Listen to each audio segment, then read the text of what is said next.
It's a beautiful day in Burton. Check out our little corner of our secret little town.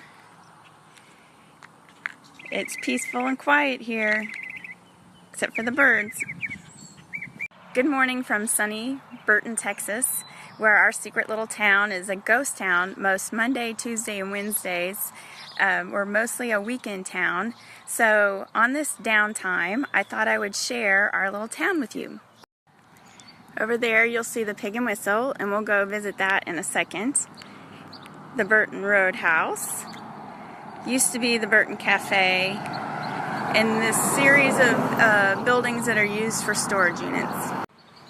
Let me start by saying I am not a realtor. I make no money off of this, but I want to cast a vision for people out there who want a quieter, simpler lifestyle and a viable business.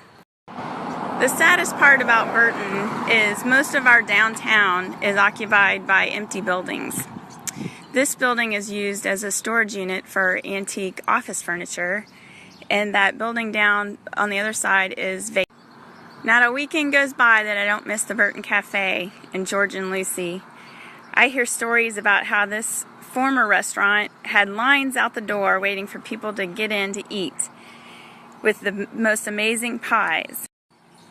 Of course, I would love to see a coffee house here.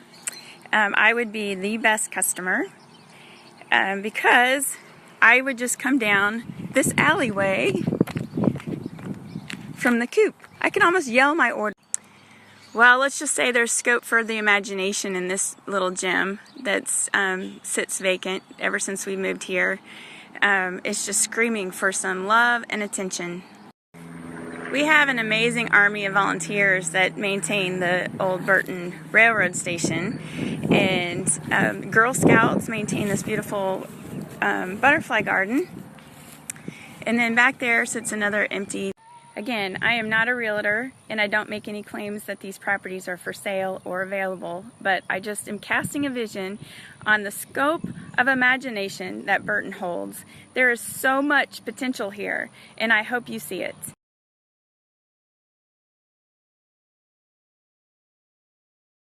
The Pig and Whistle is on the market, and it has several properties on this one piece of property. Pig. I love this wood building that used to be a lumber yard. It has amazing space on the inside. This property backs up to the Cotton Gin and this road that'll have a new bridge soon. And this deli was created here, a garden, and a pub. There's a picture in our city hall of this little building. 4 or 5 older men and a dog are on the front porch. It's the place where you used to pay for your lumber and settle your accounts. It's a Jeep commercial. Burton is the pass-through for tons of motorcyclists every weekend, and I think this would be the perfect hangout for them, or any number of ideas. There's work going on in this little gym right next to the post office. Hi. Hello. So I'm hoping that it's a new business will be going in here or something cool. This used to be the meat market. A block down from the post office is another little gym. This used to be Henry's grocery store, and a couple brothers bought it and got it ready for a business to go in, but it's been sitting. I'm not sure if you can see this, but inside is just a blank slate. It's got a great front porch. This would be another great location for a coffee house, right down from the White Horse. I'm looking down the street. You might be able to see my little antique flag flowing, but this is our main street in Burton. And on Main Street, actually on Live Oak, is my store. But to me, this is the saddest property of all of Burton. It's on Main Street, and this is the Burton Auto Company, right next to the Cotton Gin, and right across the street from the White Horse, one of our favorite places to listen to. According to the history books, Volume 2 of Burton, The owner of this shop was 98 years old and had no intentions of retiring when that book was published. He lived in this house where his wife had a beautiful rose garden, and in the spring this whole sidewalk is covered with daffodils. The Burton Auto Company is about to fall down, and it is so sad when you know the story. The gentleman who owned this rode his bicycle every day to work on the dirt roads through the country to come to work here until he could save enough money to buy a car.